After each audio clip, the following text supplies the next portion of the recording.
Alrighty, everybody. It is 6 p.m. on the dot. So we are going to go ahead and get started. I just want to say thank you so much for taking some time out of your evening to learn a little bit more about what it's like to live on campus. This is one of my favorite webinars that our team puts on. I had such a positive experience living on campus, so might be a little bit biased. With that, I am going to be your host this evening.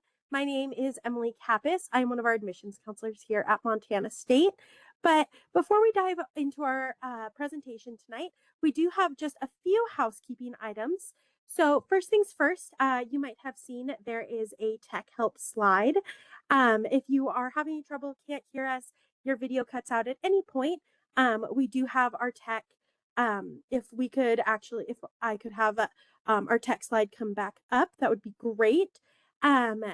So give that number a call if you can't hear us at any point, and we'll be able to connect. And if at any point tonight you have to dip out or head to something else, no worries. We record this webinar. So if at any point you need to leave, don't worry. We will send you a email with the link to this webinar within the next 48 hours or so. And then last little bit of housekeeping is that we are using a Q&A feature called Slido. If you take a look on your screen, in the bottom right-hand corner, you'll see the little apps bar. And then from there, you can actually click in and look for Slido. That is where you're going to be able to answer or ask any questions, get answers from our team. But if just to make sure everybody is using their Slido or knows how to use it, please feel free to answer where you're joining us from in that little poll. And our team will put their answers in just to give you an idea. But while you're doing that, that is all I have for you for right now. I am now going to pass it on to the real star of the show, Miss Jamie Green.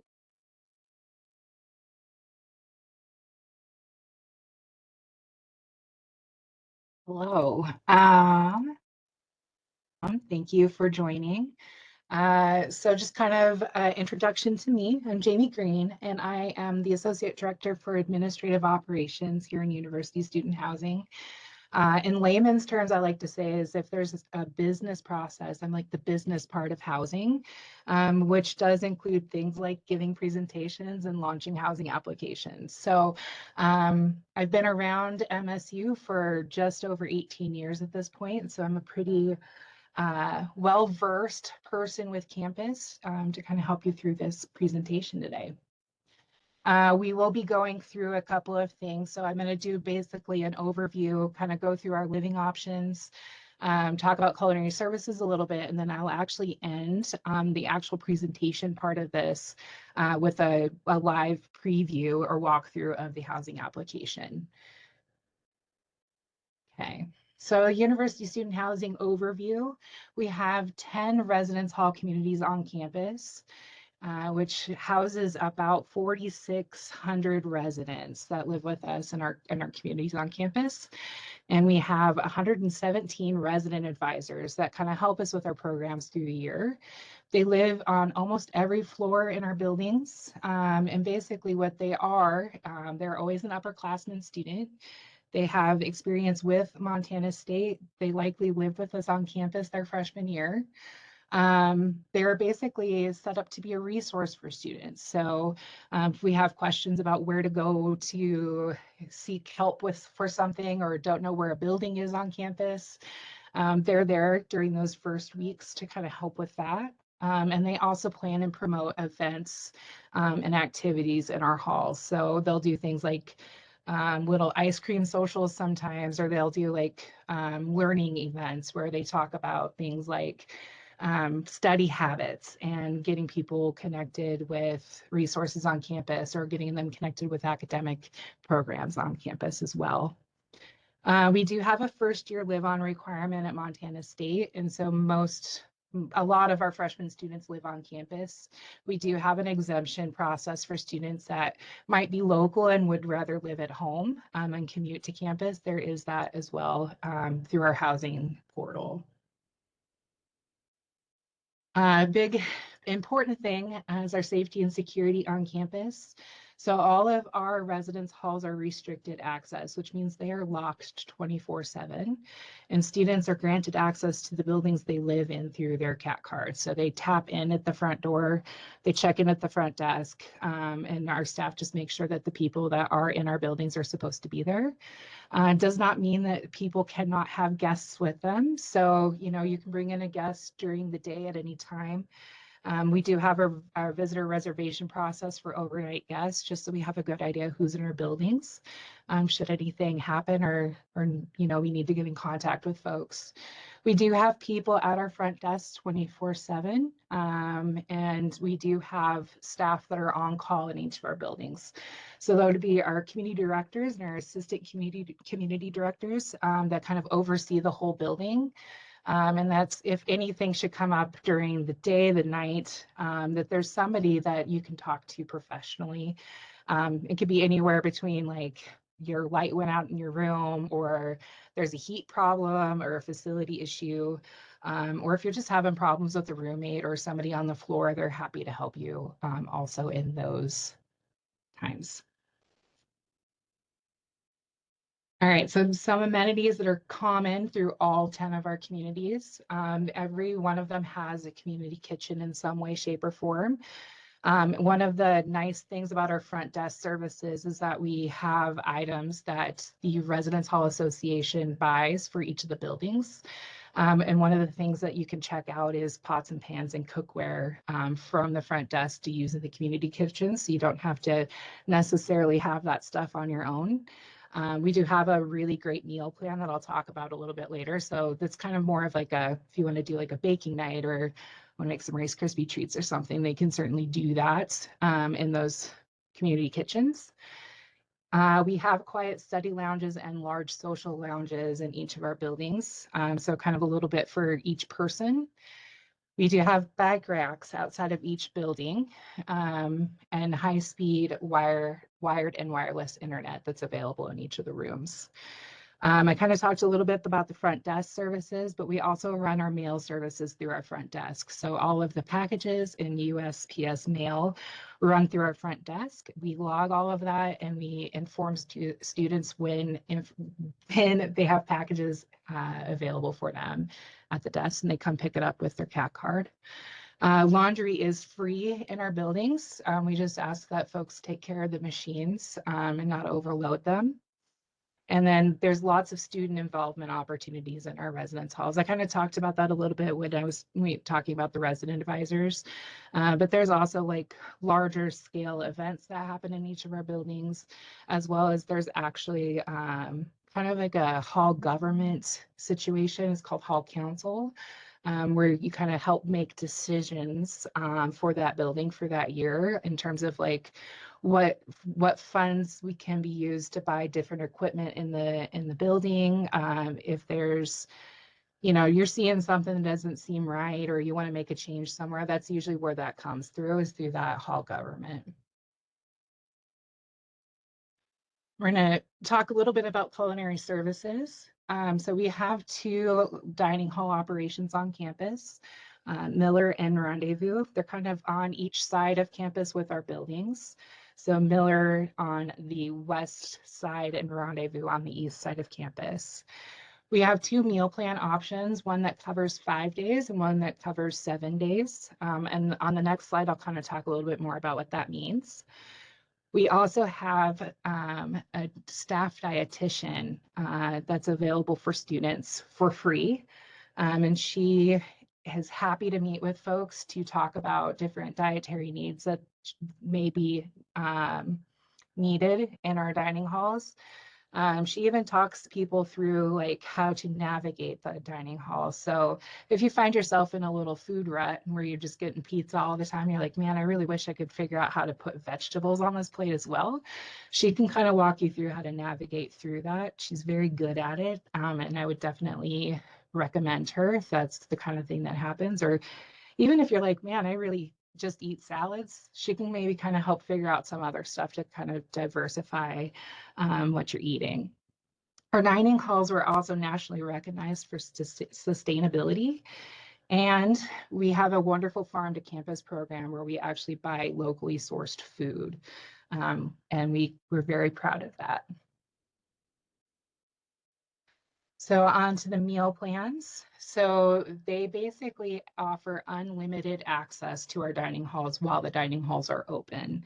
And I mean unlimited, I really do mean unlimited. So you could swipe in and grab an apple, and an hour later swipe in and have a meal, swipe in and grab a coffee. You can do that as many times as you'd like through the day, as long as you have access that day. So that 5-day gold meal plan does access that through the weekdays, so Monday through Friday. And that 7-day blue meal plan is access all 7 days of the week. One of the things I like to tell folks when I talk through meal plans is that it's not that much more expensive to have the 7-day meal plan. And I think people don't fully think through how expensive meals can get on the weekends, especially if folks are going to be around and want to, buy food. I think it's best to be on that 7-day meal plan. It's the most bang for your buck for sure. We also have a program called Cat Cash, where you can load money onto cards ahead of time. So I've noticed we have parents that'll do this for their students rather than throwing money on a debit card or in a bank account, where they'll load some Cat Cash so they know the Cat Cash is being used on campus for whatever it is that they want to use on campus. So the retail operations that exist in Strand Union can be purchased with Cat Cash, but there also credit cards and cash are accepted at all of those retail spaces as well. We're going to switch gears back to housing. So we have several living options on campus. We have single gendered buildings, and we also have co-ed buildings and co-ed floors within our co-ed buildings. And the way that works with a co-ed floor is that it is with our large floors, and they're split exactly in half. So one half of the floor is male and the other half of the floor is female, and they each have their own bathroom on their side of the floor. All of our co-ed floors have one male RA and one female RA to offer some of that support. If it's, students feel more comfortable going to one or the other, that's certainly what they're allowed to do and should do. And again, it's really only in those large floors that we have in North and South Hedges. We do have a gender inclusive housing option that we're currently offering in Madison Hall, which is part of our Headwaters complex. And that means that we don't look at gender in the assignment process, and it's an opt-in process. I talk about it a little bit later, but if there are other questions, we can certainly address those at the end if you have them. We have several living learning communities on campus, and I will talk about some of those as we go through our buildings, but the intention is that there is an academically focused portion to their on-campus living. And then we have some sophomore and above 21 plus and transfer student options on campus as well. But most of our living options are for freshmen. Okay. So now we're going to kind of dive into each of our halls. North Hedges is one of our largest communities on campus, so it hosts about 650 students. And this is one of the buildings that does have co-ed floors. All of the rooms in North Hedges are double occupancy, so there's no single rooms available on in North Hedges. We do have some single rooms on campus. Where I was going to go with that is we don't have very many. So if you have your heart set on a single room, we try to tell people it's very competitive to get a single room because we don't have that many of them. Most of them are double rooms. North Hedges has community bathrooms. So again, it's at least it's 2 per floor for the all one gendered floor, and then 1 per gender on the co-ed floors. One of the cool things about North Hedges, is that it is physically connected to Miller Dining Commons. So in the winter months, you don't actually have to put on real shoes to go eat breakfast in the morning. You can just go in your slippers. We've seen it. It does happen. And then the other cool thing about North Hedges is that we have our resident help desk that is on that ground floor in North Hedges. And it's there for students to use 6 days a week. They do consultations on software. They also help with any computer or mobile device issues. They're very helpful there, and they're available for any student on campus, but it's just living in North Hedges. South Hedges is on the other side of Miller Dining Hall, and it is almost exactly the same as North Hedges with just a couple of differences. Does have the co-ed floors as well, has slightly fewer students, and that's partly because we offer some single rooms in this building. It also has community bathrooms, and it is also physically connected to Miller Dining Hall. So again, you can go eat breakfast in your slippers. One of the cool things about South Hedges is it does host a large portion of our living learning communities. So we have business, a floor for honors college students, creative arts, emerging leaders, and a program called Navigate MSU. Business is pretty explanatory. So if you've got an interest in business, you don't have to be a business major to live there. It could just be an interest in. A floor for students that are in honors college. The creative arts floor is for any arts major or interest. And we have actually converted the social lounge on that floor to have drafting tables and ways for students to kind of spread out and be artistic.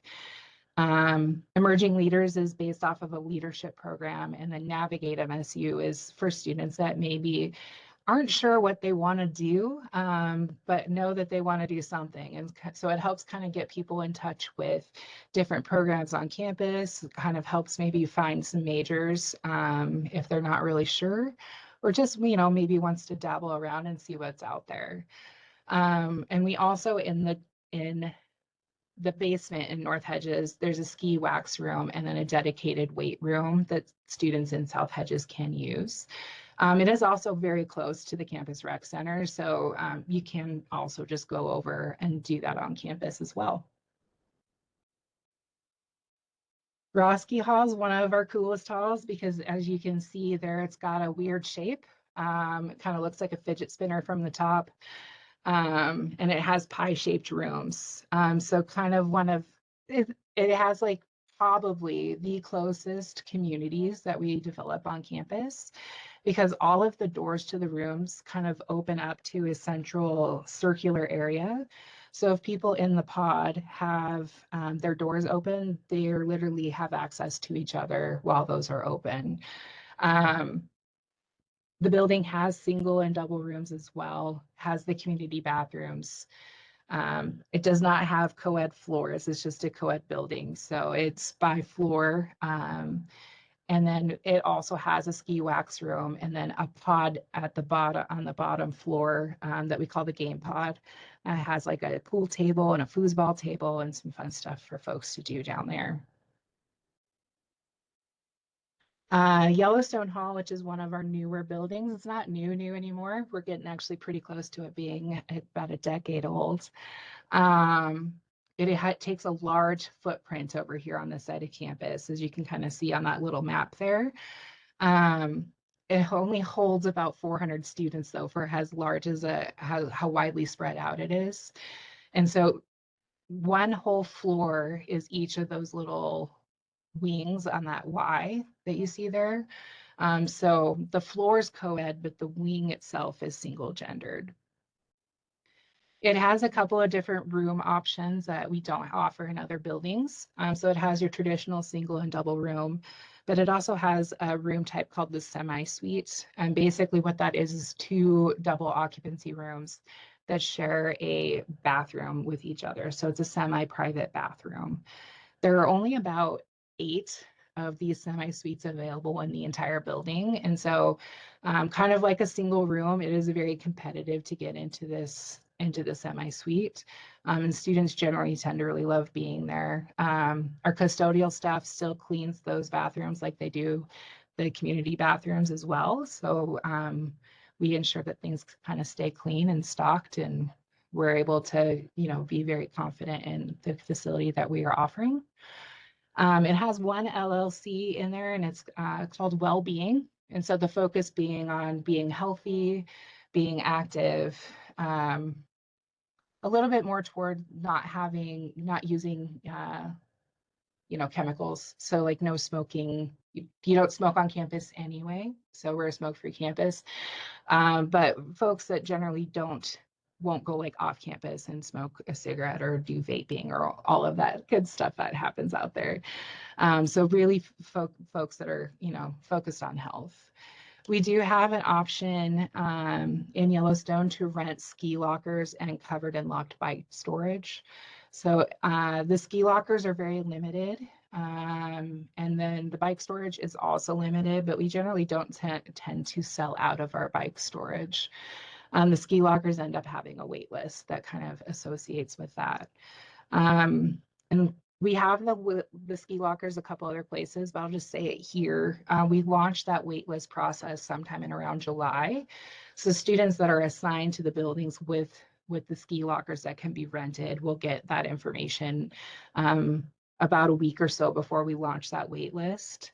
And then we do the selection of who receives a ski locker through a lottery generator. So we don't do first come, first serve at basically anywhere in housing. Highlight is our newest building on campus. So we brought it online in 2020.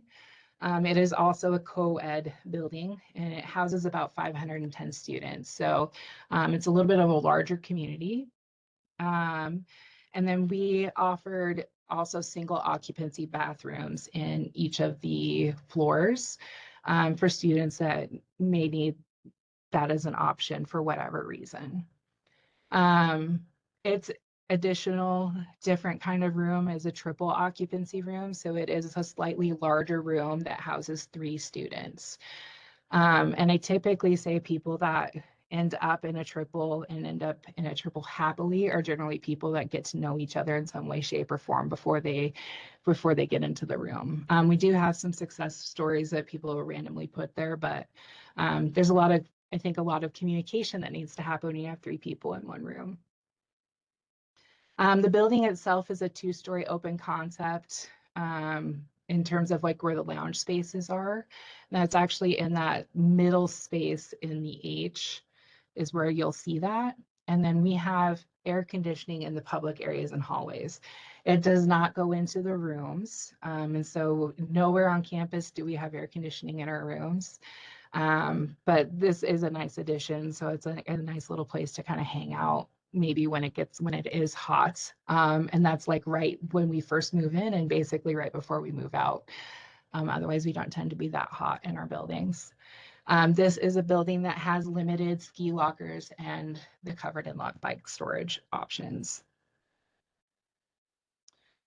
Langford Hall is perhaps one of my favorite halls. It is a male-only hall, but it does have some of the largest rooms that we have available on campus. And it has a very strong community of folks that get very involved in our buildings. Houses about 425 students. Langford is another one of our buildings that only has double rooms. So we don't offer single rooms at all in Langford. It has community bathrooms, and then it has a weight room, a ski wax room. It's not on the slide, but they also have a really nice movie room in there. They just started offering ski locker rentals there as well. So those will be with everything else that we launch in about July. And then we house engineering and honors college living learning communities. So again, engineering, kind of like when I was talking about business, it can be those students that are engineering students. You could also just maybe have an interest in it as well.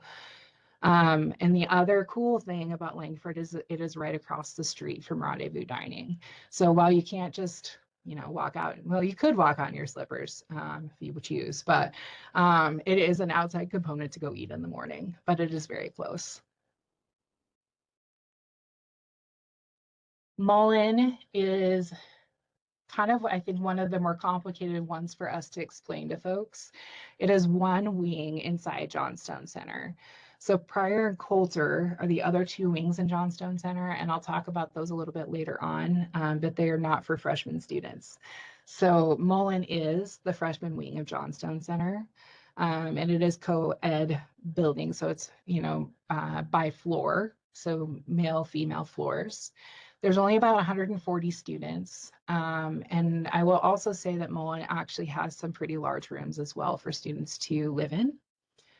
Has double and single rooms, has the community bathrooms, and they have access to a weight room, a pool room, which, like pool, like not like water, to play pool, and a movie room. And it is right next to Langford, which means it is right next to Rendezvous. Okay, scooching over a little bit more, we have Hapner Hall, which is one of our female-only residence halls. Has about 300 students, has double and single occupancy rooms and community bathrooms. One of the great selling points about Hapner and the other all-female hall is that there are actual sinks in the rooms. So I didn't say this before, but nowhere else on campus, unless I specifically say it, has a sink in the room. And so students go and brush their teeth in the community bathrooms. So this is a great selling point for Hapner. Also has the large rooms. It's very nice in there. They have a movie room, a weight room, and like a music practice room available. And they also have some of the ski lockers available for rent. And then Hannon Hall, which is the other all-female hall, has about 300 students, also has the doubles and single rooms, community bathrooms, the sinks in the rooms, a weight room, a practice room for music, and then houses Engineering and Honors College LLCs in partnership with Langford. And then the other cool thing also about Hannon is that there are floor lounges with kitchenettes in them. So there's little tiny kitchens on each floor that, students can kind of gather and bake or cook or do whatever they'd like to do there. Langford, Hapner, and Hannon, as single gendered buildings, do a lot of programming with each other to kind of offer some of that other experience, to have, some of the co-ed experience in terms of programming. It's just that the living spaces themselves are single gendered. And then the last building I'm going to kind of go through specifically is a set of buildings. It's the quads. The quads are our oldest buildings on campus. They're very charming and people love them. They are co-ed. We have 2 floors that have living spaces, and the bottom floor and the basement are for our community space. Most of the rooms are double rooms in this building, and they're a little bit different. I try to get people to, we have like a walkthrough on our website. And I really strongly encourage people to kind of look at the renderings of what the rooms are, because they are essentially suite style rooms. So it's 2 double rooms and then the shared living space, one of which you can kind of see in that picture in the upper left there. It's where the desks and some of the other stuff is inside the room that they share. And then the actual bedrooms themselves are very small. And so sometimes that catches folks off guard. They do have a community bathroom, but there's only about 24 residents per quad. It's about 12 residents per floor. So it's shared with, I would say, far less people. And then they have large community areas on that first floor and in the basement. All of the quads are dedicated for Honors College students, and they do a lot of programming with Honors College in these buildings. I went the wrong way. All right, so sophomore and above options. So these are the areas where we have students that, are transfer students. They are coming back to live with us for their second year. So it would be the Pryor and Coulter wings of Johnstone Center. So the building itself is co-ed, has about 258 students. It also has sinks in the rooms, and they do have carpeted rooms. And then Headwaters Complex, specifically Gallatin and Jefferson, are for our upperclassmen students. I think I'd said it earlier with the gender inclusive housing, we use Madison currently for gender inclusive housing. So it can be sophomores or freshmen. The buildings themselves are co-ed, but the suites are gendered. And then we have about 200 students in that area. Gallatin Hall's the more recently built between the two of them, and it actually we got LEED Gold certification on it. It's kind of cool. And then we have Julia Martin apartments that are actually out closer to our university student apartments, our family and graduate housing. The whole complex itself is again co-ed, but the apartments are single gendered. Houses about 320 students. It's a very popular option because it is a full apartment with a full kitchen and a shared bathroom, but the bedrooms themselves are single occupancy. So it's a nice step up from a residence hall before you kind of go out into the world to rent and do all that fun stuff off campus. And then with the application process. So this is definitely where I'm comfortable. All of it's through the housing portal. So the application, your room assignment is in through the housing portal. Roommate requests get made through the housing portal. The housing exemption request is through the housing portal. We have you sign up for move-in times in the summer to come in for the next fall through this portal. And this is where the ski and bike storage waitlist and purchase happens through. One of the things I will say, and we'll kind of talk about it a little bit as I go through the application. There's not really, we don't really host a way for students to find their own roommates, but we have a pretty proven process with the questions that we ask in our matching and our software to pair people that are essentially strangers to live together and live together successfully. And I'll kind of explain why that is when I get to the application.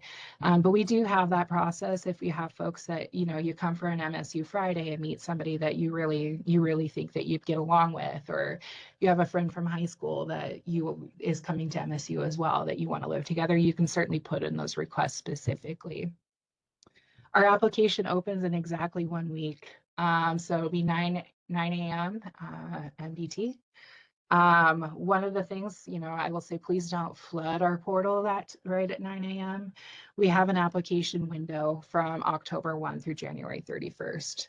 And so I would really encourage, you can, if you're committed and you want to come to MSU and you know it and you're ready to make that commitment for sure, absolutely apply on October 1st. We'd love to see your application. But you can take your time with that. You can, if you have like a technical problem, or you want to consider living options, or you want to see, you're coming for an MSU Friday sometime before the 31st, you want to see if maybe you meet somebody on campus during that visit that you might want to live with, you're certainly welcome to wait. You can do that, and it won't hurt your chances at all in terms of getting the assignment that you might want. So everybody that applies during this window has the equal opportunity to get their first choice of housing. So it's our second year doing it. We did it for this year, and things turned out very well. We had very good reviews. So excited to do it again for another year. We ask for roommate requests, and if we have any accommodation requests for, single rooms for whatever reason, whether that be like a health reason or a medical reason or a mental health reason, we kind of have a different process for that, but we ask for those to be done by March 1st. Just so, because we assign just shortly after March 1st, and we want to be sure that we've got a full picture before we kind of set our software off to do what it needs to do. And then just kind of a little reminder that we have a contract for the entire academic year. So we don't by default offer fall only housing. So if you come in during the fall, the expectation, as long as you're a student, is to stay through the end of the spring and have that full freshman year. So from here, I'm going to take you into the application.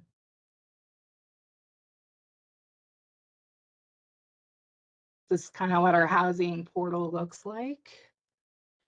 We've started to import admitted students into our system. And so if that's the case, the way that you log into the housing portal is the preferred email address that is provided to us through through your My Info, and generally what was given to us through the application process. If you're not quite admitted but still want to apply, you're welcome to do that. There's a button on here for register instead of sign in. We'll just gather your information and then you kind of get brought into our housing portal. So from here, there's an apply for housing button. And right up here at the top is for the 26-27 application year. Our very first page, we're just going to confirm some information. We'll ask for the student's preferred first name. And this is where I will, caution against autocomplete. Sometimes, especially Chrome, if it knows your name, it's going to try to put it in there. So even if, you might accidentally put in your name instead of the kid's name, or you might put in something else, whatever. So just make sure that it's pulling in the name that is actually being used. My best example for, a preferred name is, if your name is Charles and you want to be called Chuck, you can put Chuck here. And that's how we will actually address you when we send emails and correspondence. If any of this information is incorrect, we kind of will work with you to get that fixed. This web screen name is going to be how you show up in roommate search. So you want to be sure that you're findable. So I would not put anything other than your actual name in this field. And you could use your preferred name. So again, in that Charles Chuck situation, certainly put Chuck. We ask for the student's mobile phone number because we use that to contact the student should we need to. We also have a really great spot here for parent guardian contact information. This is actually required if your student is 17 or younger, because later in this process, there's an application agreement that we need folks to sign, and students that are not 18 need to also have their parent or guardian sign it as well.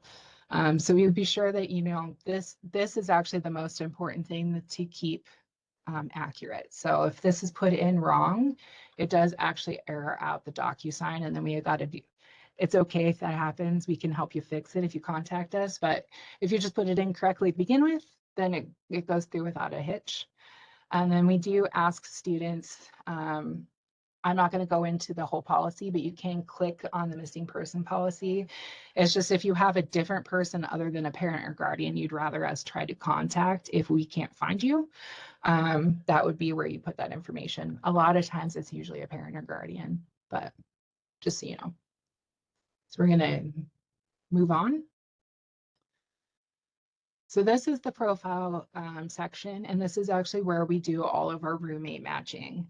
The very first question this is going to ask is when you're starting, and this is actually really important because it drives later, it drives information later, like the meal plan selection and where the housing prepayment falls into. And so by default, it's blank, falls right up there at the top. Just make sure you pick that. Unless you're coming for the spring, then put spring. And then all of these questions, you will find that there's not a question about, I like the color pink, or I want to decorate my room in rainbows, or I listen to rock music all the time and would rather my roommate also listen to rock music all the time. We ask questions about lifestyle. So if you're a morning or night person, really important when you're sharing a small space with folks, because that, if you're starting to mess with people's sleep, that's really, that causes some problems. People get mad. If you are a clean, organized person, or if you're a messy person. So again, we want to be sure that folks are being really upfront and honest about this. If you want to be a clean and organized person, but you're not, don't put that you're a clean, organized person. Be more realistic about what that is. How you want your room to be. If you actually do want to be friends with your roommate, that's actually a really important question. Do you plan to spend a lot of time in your room is also a really important question. These other questions, these spare time I enjoy, we don't use any of these in our initial matching. But where we do use it is if we match you with a roommate and you're like, man, like this is fine. But I really wish that they played less video games and maybe spent more time outside. So we can actually go through and look at this question and see if like we can find, oh yeah, they don't really play a lot of video games. They're probably a better match with all of these other things. So it can still be honest about this, but this is something we kind of use discretionary. Um, Another really important thing, whether or not you like to share your stuff. Lots of roommate conflict about sharing. So we make sure to match people that say, yeah, I want to share with people that also say, yeah, I want to share. Or if it doesn't matter, that's actually the best question because you kind of match with both. Um, Regards to the use of alcohol. So it is illegal for students under the age of 21 to use alcohol, but we're not saying that we're not naive. So we know that that does happen off campus, and we want to make sure that we're matching people up with people that think the same. So if there's somebody that's like, absolutely not, do not want alcohol near me, we don't want to put it with somebody that says, I'm pretty tolerant to this, it's okay. So we want to be sure that we're good with that. And again, non-smoking campus, we're tobacco free, but we want to make sure that we're also being mindful of that question because you do bring back a scent with you if you do it off campus. Um, the other thing that's kind of been more, I think, more recently than ever before is assistive animals, which is service animals, so service dogs or emotional support animals. They get approved through the Office of Disability Services. What we can do, if we do have one of those come up and we are looking for a new spot for them, we will look to see if somebody has said yes or no, I have a health concern with this. So we want to be sure that you're being very honest about that question. Okay. This is where we're going to add living learning community preferences or special living option preferences. This is entirely up to you whether you want to do it or not. So if you're like, nope, I just want a regular room, regular hall, you can just save and continue, go to the next step, don't worry about it. But if you do have one, and I'm going to kind of do one of each, you can just add them in here. So I'm doing the gender inclusive and then an LLC, and then we're going to move on. Because I picked a living learning community, it's going to bring you up to this longer explanation that, again, I encourage folks to read through the application as they're going through, which is another reason why we chose to go to a lottery-based assignment rather than first come, first serve, because we do want you to like read and consider what's going on in the application rather than just rushing to get it finished. So if you read through this and you're like, wow, actually, never mind, I don't want to do that, if you hit no, it'll bring me back to this page, and then you can just remove it and then move on. Because I picked gender inclusive, this kind of outlines exactly what gender inclusive means, and to live in that environment means. We really want to be sure that folks know it does not mean it's just like a co-ed hall. So there's more to it than that, and the ways that we ask folks to act on that floor. Again, a good read through would be really important on this. You read through it, you say, actually, yeah, that sounds great. I'm going to move through. If I would have said no, it would have popped me back to that living learning and special living options page, and I can delete it and move on. Our room preferences page, we require you to add 5. So my little cheat code with this is if you just add 5 right here, it maxes you out. We only allow you to pick one building twice. So it forces you to pick 3 buildings. So I think as you're, in the next week, because I'm gonna go in with the assumption that you're gonna apply on October 1, kind of look through your living options, consider kind of what might be important to you, or what would be best for you. And then you can make those preferences. You don't have to remember which are single, double, triple room options because we do that for you. I'm going to pick Cannon. I'm going to pick Yellowstone.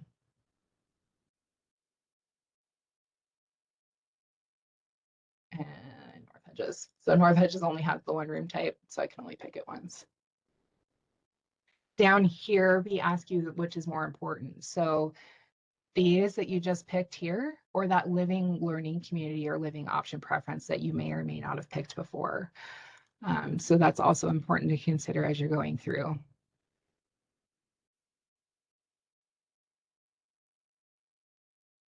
This is the step where you pick your meal plan. This page itself is single use, but it does not mean that that's the meal plan you're stuck with. So we do have a form and it kind of references it at the bottom here. It's also up here in forms. But if you picked one and then you changed your mind, you can go in and change that meal plan as many times as you'd like before we start the fall. So you're welcome to do that. We're going to do an initial selection of that. And then we have a question about dietary restrictions. And we actually give this next report to our dietitian, and she can reach out ahead of time to set up any appointments or anything, answer any questions you might have. It's just a checkbox. So if I picked yes, and then I went through this and I was like, actually, no. If you just hit save and continue, it's no big deal. But you can pick each one of these that may or may not apply to you. Or if there's something different that you really want us to consider in terms of culinary services, you can type that in here. And then Allison does reach out to folks right before the fall semester starts to kind of get started on that. This next step is basically letting us know if you have an accommodation request. So is there a medical need or a disability need that we need to consider? The one that I think gets forgotten a lot is the hearing impaired part. So if you need a special horn or strobe in the room, you want to be sure to let us know that before we get too close to opening so that we can accommodate that easier. It's not impossible to accommodate later, but it's more work. We want to be sure that we just get people in the right spot to begin with. If you put no, that's no big deal. You can put no and put stuff here. It does not matter, but we do want you to at least let us know that. If you're planning on making a request for an emotional support animal, this is also a great place to put that, just to kind of put it on our radar.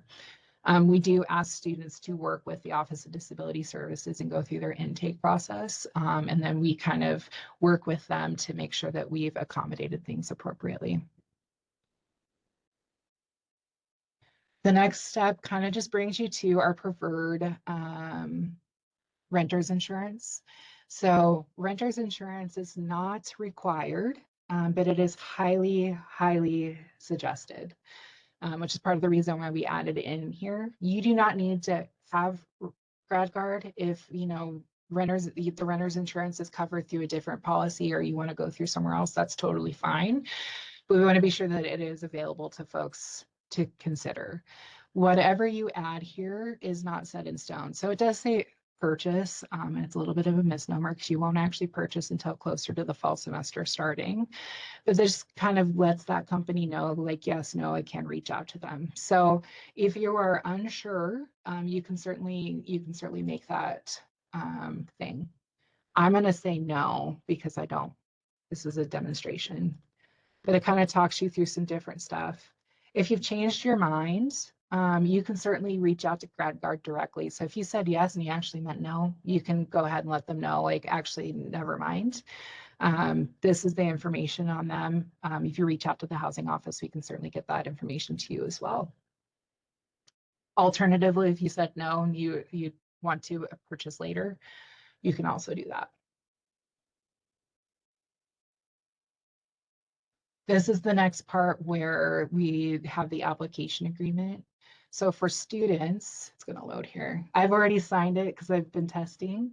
For students, the initial signing actually will happen here. This button will say next, and then you want to be sure that you read through all 3 pages, and then you'll sign it. And then if you are 17 or younger, DocuSign will send an email to your parent or guardian at the email that you provided for them to sign. And then once the parent has signed, you can come back into the housing portal and go to the next step. So, and that is the application prepayment checkout. And that is actually, because I'm not going to pay $300 while we're on the screen right now, this is kind of where it ends, but it brings you to our secure payment site to make that $300 prepayment.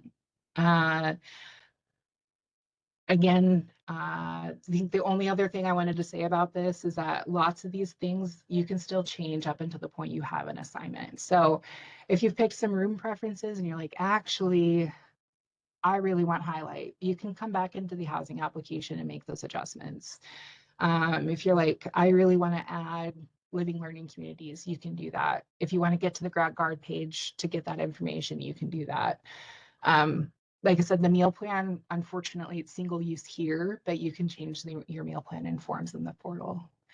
So that's kind of everything. I think I got most of the questions that were before, but we've got some time to answer some questions here at the end if we have them. Awesome. Thank you so much, Jamie. Yeah. So, yes, we did get quite a few questions. One of the ones I think I saw the most was there's a lot of questions on the lottery system, when students should apply, when they shouldn't. Mhm. Um, and so a lot of students are wondering, is there any benefit to applying earlier? Can you kind of go through a little bit more of our lottery system Mhm. and that January deadline? Yeah. So I think there is, yes. So there's a little bit of a benefit, and if you want to apply earlier, you certainly can, because it's just the one less thing that you need to worry about later on. If that's what you're feeling, if you're feeling committed to MSU. Basically, what will happen is we launch at 9 a.m. in a week. And we keep this application process, it stays open all the way up until we open next fall. So like even if you miss January 31st, you can still apply for housing. We can still house you. But what this lottery process does, it gives everybody kind of an equal playing field on getting their first choice in housing, especially for those competitive spaces like single rooms, Yellowstone, Highlight Halls, the newer halls. And basically, our system kind of takes everybody, we say, like, this is the deadline, this is the cutoff, and it takes everybody, throws it into its little generator, and assigns a number in which that will assign. So somebody that applied on January 31st could very well have an early lottery number just as easily as somebody in October 1st. So I think there's a little bit of balance here. So I would not wait until January 31st to apply, unless you're really on the fence about what you're doing, and you're wanting to wait out a little bit to see, if you've got other stuff going on or you're unsure financially or whatever else could be going on out there. I would not wait till the very end to do that, because I don't know if you know this, because I didn't until recently. The 31st is on a Saturday, which means like if you're waiting until the 31st, there's not very highly chance that we're going to have folks that'll be ready to help you through that all day. So, spend some time before that to at least start the application, get a feel for it, look at it. Again, if you're committed to MSU, you're definitely coming. Love to hear that. There's no harm in submitting earlier. I think that answers the question. Yeah, that's Yeah. perfect. One of the other questions we got a lot in our registration is we see a lot of students that want their own room, and a lot of students are wondering how likely they are to get their own room, kind of what that process looks like. Yeah. So very upfront, we have 4,600 beds on campus. Just about 5% of that total is actual single occupancy rooms. Most of our inventory is a double room. And I think it feels scary. I totally get it, to have to share a space with another human. But I will tell you that it's probably, from a programmatic standpoint, from a professional that's been in housing for about 18 years, this teaches you really valuable life skills in terms of like learning to live with another person and how to communicate with another human, in your living space. So I know it sounds scary, and I know you really want a single room, but I think for the most part, most people will not get that. The best chance at that, again, is put it as your first choice on your housing application, submit during the lottery process. We'll see what happens from that point. If you're real dead set on it and you're like, man, I didn't get that single room and I really want to see if I can still get it after you get your assignment, we do have a room change application that becomes available that you're welcome to certainly submit. And we can look throughout the summer as we maybe have changes or cancellations to maybe get you there. But being very upfront, you're probably going to have a roommate. And to be also very upfront, you're probably going to have a really great experience with that. So I know there's always a horror story about a bad roommate. I cannot say with confidence that we're perfect, and that all people can live together with each other very well. But I have a great faith in our staff to be able to help mediate or do room changes as we need to, if that really does become a problem. Great, thank you. Yeah. One of the other questions our team is seeing quite a bit is kind of a two-parter, is if I pay that $300 deposit, am I locked into attending MSU? And then with that, um, paying that $300 deposit, is it refundable? Yeah, both great questions. So it does not lock you into attending MSU. It doesn't even really necessarily lock you into housing. So we do have a tiered structure for our cancellation. So at no point is the $300 fully refundable. However, if you are one of those folks that are really eager and you apply on it, early in October, November, and then, you get closer to March 1, because this is our first deadline date. And you're like, actually, no, I will not be attending MSU. You get $200 of that back. We're currently working on what that process looks like. It did not go as quickly as we wanted to last year, but we're trying to work through that process so refunds get done quicker this year. So that's kind of the first tier. So by March 1, you can have $200 back if you cancel. And the second tier of that is between March 1 and May 1. If you choose to cancel at that time, you get $100 refunded. Anytime after May 1, it is a fully non-refundable payment. Great, thank you. And then last question. We saw a lot of questions about students that were curious about bringing service animals emotional support. What is the best way for them to start that process if they're interested in Yes. bringing one and living in the dorm? Yeah, absolutely. That's a great question too. So one of the first step is kind of letting us know that on that housing application.